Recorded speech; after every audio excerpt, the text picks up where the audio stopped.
क्या आपको कभी ऐसा महसूस हुआ है कि जिंदगी बाहर से चल रही है लेकिन अंदर आप कहीं रुक गए हैं? आप हंसते हैं, काम करते हैं, लोगों से मिलते हैं, लेकिन फिर भी खुद से दूर लगते हैं। ये जगह मोटिवेशन नहीं देती, यहाँ कोई सब ठीक हो जाएगा नहीं कहता। यह जगह सवाल पूछती है, धीमे ईमानदार सवाल। आप सुन रहे हैं रुक इनसाइड, जहां हम दुनिया को नहीं पहले खुद को समझने की कोशिश करते हैं। आज की ये कहानी किसी और की नहीं है, शायद आपकी ही है। चलिए खुद से मिलने की इस यात्रा को शुरू करते हैं। क्या आपको कभी ऐसा लगा है कि जिंदगी बाहर से तो ठीक दिखती है लेकिन अंदर कहीं कुछ अधूरा सा है? डिग्री है, काम है, लोग हैं, फिर भी मन अक्सर थका थका रहता है। हमें स्कूल में बहुत कुछ सिखाया गया, गणित, इतिहास, नियम, अनुशासन, लेकिन एक चीज नहीं सिखाई गई, खुद को समझना।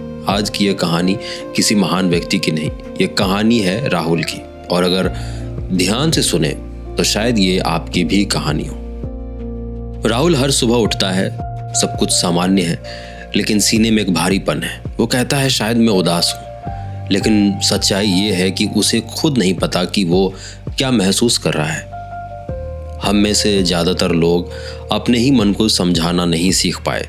थकान, पुरानी यादें, बीते अपमान, अधूरी बातें, सब मिलकर हमारी सोच को धुंधला कर देते हैं। इसे समझने की एक आदत होती है, भावनात्मक संदेह। मतलब ये जानना कि जो मैं अभी महसूस कर रहा हूँ जरूरी नहीं कि वही पूरी सच्चाई हो। राहुल को लगता है कि उसकी पत्नी उसे नजरअंदाज कर रही है, लेकिन असल में वो ऑफिस में हुए अपमान का गुस्सा घर लेकर आया है। राहुल बचपन में हमेशा अच्छा बच्चा कहलाता था, रोना नहीं, शिकायत नहीं, अपनी जरूरतें पीछे।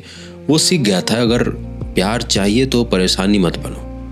लेकिन आज वो अपनी बात कहने में डरता है, अपनी जरूरतें बताने में शर्म महसूस करता है। इसे कहते हैं बचपन के बुनियादी घाव। हो सकता है उसके पिता उसके रोने पर चिढ़ जाते हों या भावनाओं को कमजोरी समझते हों। आज वही सीख राहुल के अंदर जिंदा है, कमजोर मत दिखो।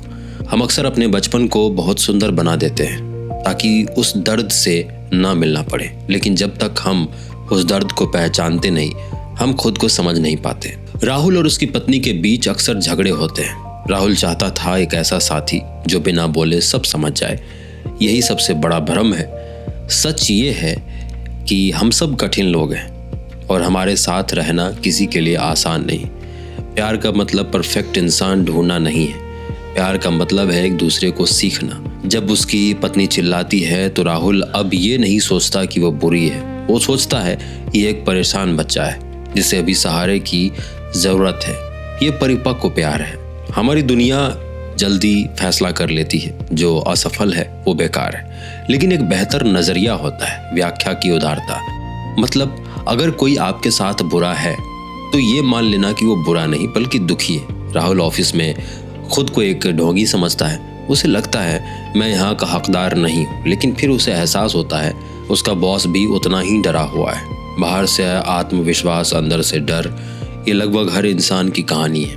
राहुल एक दिन एक जापानी कला के बारे में सुनता है, किंतसुगी, जहाँ टूटी हुई चीज़ों को सोने से जोड़ा जाता है, दरारें छुपाई नहीं जाती, उन्हें खूबसूरती बना दिया जाता है। जिंदगी भी ऐसी ही है, शांति, क्षमा और हल्का सा हास्य, यही असली समझदारी है।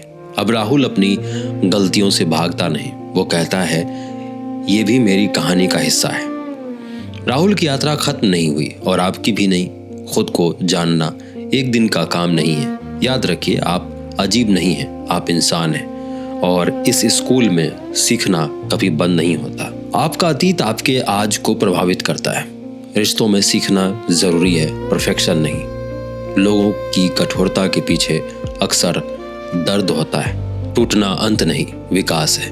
कभी कभी अच्छा बनने के बजाय साहस के साथ खुद बनना जरूरी है। अगर द स्कूल ऑफ लाइफ की व्याख्या आपके मन में कहीं ठहर गई है तो समझ लीजिए ये सही जगह पर लगी है, क्योंकि समझदारी का मतलब सब कुछ ठीक होना नहीं है, बल्कि ये मान लेना है कि सब कुछ ठीक नहीं भी हो सकता है। आप अकेले नहीं, आप कमजोर नहीं, आप बस इंसान हैं। और इंसान होना अपने आप में एक अधूरी लेकिन खूबसूरत प्रक्रिया है।